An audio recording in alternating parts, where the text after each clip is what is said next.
Merhaba arkadaşlar, kanalıma hoş geldiniz. Bugün size iki şiş çok hoş, çok güzel, farklı bir örgü modeli anlatacağım. Modelim sadece 4 sıradan oluşuyor ama çapraz şekilde ilerlediği için size 8 sıra şeklinde anlatacağım. İp olarak orta kanatlı bebek yünü kullanacağım. 3,5 numara şişle öreceğim. Modelimden bahsedeyim. Modelim 2 ilmek ve katları artı 1 ilmek fazla atarsanız tam denk düşüyor. Evet, sizinle birlikte 15 ilmek atarak başlayacağım. Evet, şişime ben kolaylık olsun diye ilmeklerimi attım. 15 tane ilmeğimi attım. Şöyle çevirdim. Modelimiz arka yüzden başlıyor ama ben bu sıra kolaylık olsun diye sırayla bütün ilmeklerimi düz örüyorum ya da haroşa örüyorum diyelim arkadaşlar. Şöyle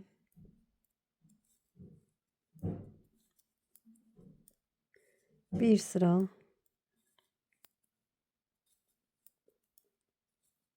düz ördüm.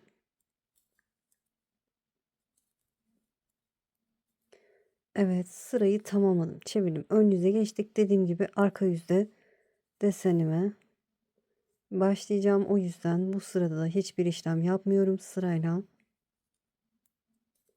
düz örüyorum.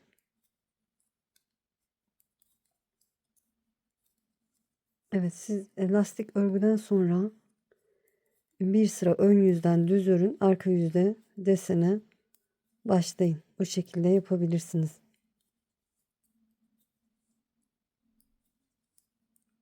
Evet, ön yüzden de düz örerek sıramı tamamladım. Çevirdim. Arka yüzde modelimin birinci sırasındayım. İpi kendime doğru aldım. İlk ilmeğimi örmeden sağ şişimi alıyorum. İpim arkada, sıradaki ilmeği örmeden sağ şişimi alıyorum. Sıradaki ilmeği ters örüyorum. İpimi öne alıp sıradaki ilmeği ipim arkada örmeden sağ şişimi alıyorum. Sıradaki ilmeği ipimi öne alıp ters örüyorum. Sıradaki ilmeği örmeden sağ şişimi alıyorum. Bir tane ters örüyorum. Birinci sıradayız. Bir ilmeği de örmeden alıyorum. Bir ters örüyorum.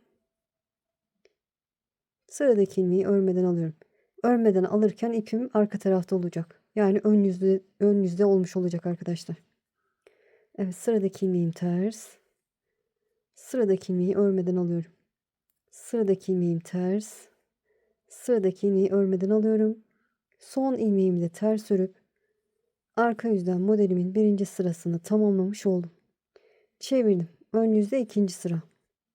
İlk kenar ilmeğimi örmeden aldım. Şimdi bir ters bir düz şeklinde öreceğiz. Örmeden aldığımız ilmekleri ters öreceğiz. Bakın. Örmeden aldığım ilmek belli bu. Şöyle bakın, ipi de zaten bu tarafta duruyor. Bunu ters örüyorum. Kenar ilmekten sonra bir ters, düz ilmeği de düz örüyorum. Örmeden aldığım ilmeği ters. Zaten düz olan ilmeği de düz örüyorum. Bir ters, ön yüzde ikinci sıra, bir ters bir düz örerek ilerliyorum. Bir düz bir ters, bir düz bir ters, bir düz bir ters bir düz. Evet, ön yüzden ikinci sıramı tamamladım. Çevirdim. Arka yüzde üçüncü sıradayım. Yine tersi ters, düzü düz öreceğim. İlk kenar ilmeğimi örmeden aldım. Karşımda düz ilmek var, düz örüyorum. Ters ilmeğe gelince ters örüyorum. Yine bir düz bir ters şeklinde ilerliyorum. Bir düz bir ilmek ters. Bir ilmek düz bir ilmek ters. Evet, bir düz bir ters örerek ilerledim. Sıranın sonunda da son ilmeğimi de düz örüp üçüncü sıramı tamamlamış oldum arka yüzden. Çevirdim. Ön yüzde dördüncü sıra. Evet, desenimizi oluşturacağız. İlk kenar ilmeğimi örmeden aldım. Karşımda ters ilmeğim var arkadaşlar. Bu ilmeği ilk başlarken ilk birinci sırada bir tane örmeden almıştık. Bu o ilmeğimiz. Bu altta bakın, aşağıya doğru sayın. 1, 2, 3. Örmeden alırken burada bir çizgi şeklinde şerit var gördüğünüz gibi. Onu alıyorum. Sol şişime aktarıyorum. İkisini bir düz örüyorum.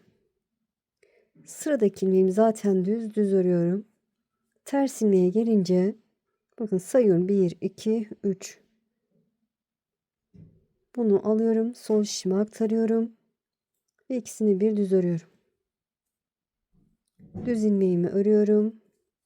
Ters ilmeğe gelince aşağıya doğru 1, 2, 3. Bunu sağ işimi alıyorum. Sol işimi aktarıyorum. İkisini bir düz örüyorum. Desem bu kadar kolay. Sıradaki ilmeğim zaten düz örüyorum. Ters ilmeğe gelince zaten belli, bakın bunu alıyorum. Sol işimi aktarıp ikisini bir düz örüyorum. Sıradaki düz ilmeğimi ördüm. Ters ilmeğe gelince alttan bu ilmeği alıyorum. Sol işimi aktarıp ikisini bir düz örüyorum. Sıradaki düz ilmeğimi ördüm. Ters ilmeğe gelince karıştırırsanız sayın, bakın 1, 2, 3. Alıyorum. Sol işimi aktarıp ikisini bir düz örüyorum. Sıradaki ilmeğim düz. Son 2 ilmeğim kaldı. Bu ters ilmeğimi de aynı şekilde örüyorum. İkisini bir düz ördüm. Kenar ilmeğimi de düz örüp 4. sıramı tamamlamış oldum. Bir desenim bitti ama model ilerledikçe kendisini gösterecek. Çevirdim. Dediğim gibi çapraz şekilde ilerliyor. Arka yüzde.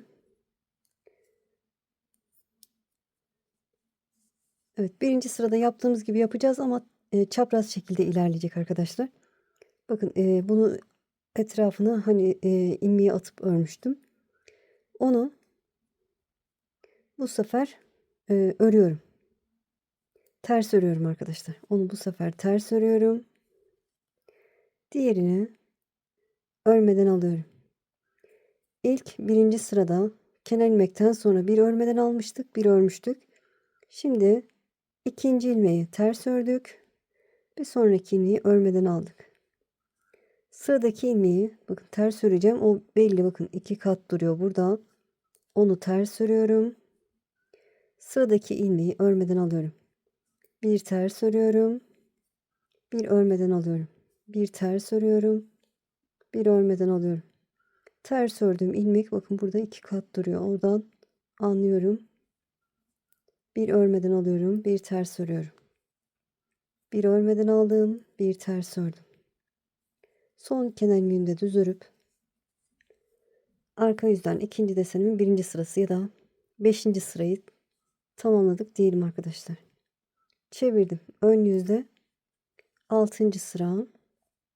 İlk kenar ilmeğimi örmeden aldım. Düzü düz, tersi ters öreceğim. Karşımda düz ilmek var, düz örüyorum. Örmeden aldığım ilmeği ters örüyorum. Düz ilmeğim düz. Örmeden aldığım ilmeği ters örüyorum. Evet, bir düz, bir ters. Bir düz, bir ters. Bir düz, bir ters. Bir düz, bir ters. Bir düz, son kenar ilmeğimi de ters örüp 6. sıramızı diyelim, dediğim gibi tamamlamış oldum. Çevirdim. Arka yüzde 7. sıra. İlk kenar ilmeğimi örmeden aldım. Tersi ters, düzü düz öreceğim. Karşımda ters ilmek var. Ters örüyorum. Düzü düz örüyorum. Tersi ters, bir ters, bir düz şeklinde ilerliyor. Sırayı tamamlayalım. Evet, sırayı tamamladım. 7. sırayı tamamlamış olduğum ön yüzde 8. sıradayım. İlk kenar ilmeğimi örmeden aldım. Şimdi düz ilmeği normal şekilde örüyorum. Terse gelince bakın sayıyorum aşağıya doğru 1, 2, 3. Bu ilmeği alıyorum. Sol şişime aktarıp ikisini bir düz örüyorum. Sıradaki ilmeğim düz. Ters ilmeğe gelince bakın 1, 2, 3 sayıyorum. Bunu sol şişime aktarıyorum. İkisini bir düz örüyorum. Düz ilmeği normal şekilde örüyorum. Ters ilmeğe gelince buradaki teli alıp sol şişime aktarıyorum. Evet, sol şişime aktardım. İkisini bir düz ördüm.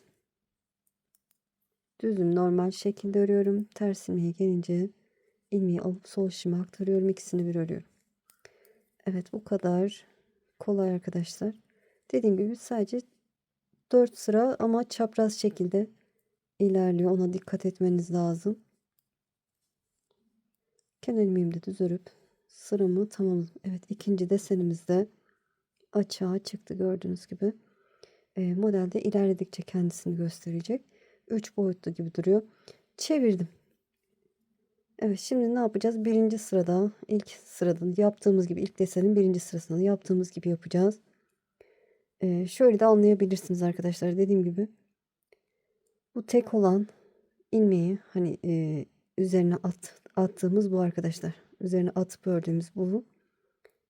Hemen sıradakini örmeden alıyorum. Üzerine atıp ördüğüm ilmeği ters örüyorum. Yani ilk zaten ilk 3 ilmek önemli. Diğerini bilirsiniz. Çünkü devamında bir ör bir örmeden al şeklinde ilerliyor. Örmeden aldım, sıradakini ters örüyorum. Bir örmeden aldım, sıradakini ters örüyorum.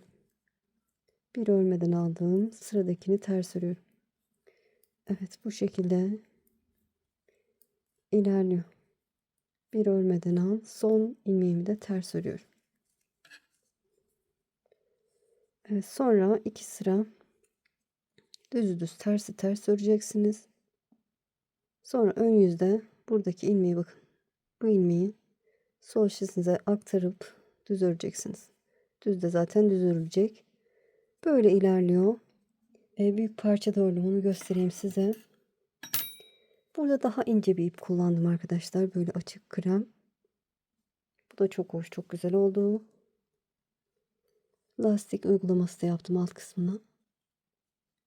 Bebek kıyafetleri olarak hırka yapabilirsiniz arkadaşlar. Süveter yapabilirsiniz. Tok duruyor çünkü. Kalın duruyor. Arkası da bu şekilde. Bebek battaniyesi de yapabilirsiniz. Daha kalın ip, daha kalın şiş kullanıp. Çok hoş, çok güzel, örmeye değer. Kendi kıyafetlerinize de uygulayabilirsiniz. Bere, atkı da örebilirsiniz. Böyle. İnşallah anlatımdan memnun kaldınız. Beni izleyerek yaptığınız için çok çok teşekkür ederim. Kanalıma abone değilseniz abone olursanız sevinirim. Videolarımı beğenip paylaşırsanız, yorum yaparsanız bana destek olmuş olursunuz. Şimdi değil, ileride örmek istiyorum derseniz kaydet butonuna basın. Daha sonra kaydettiğiniz videolar arasında bulabilirsiniz. Sizi çok seviyorum. Kendinize iyi bakın. Allah'a emanet olun. Hoşça kalın.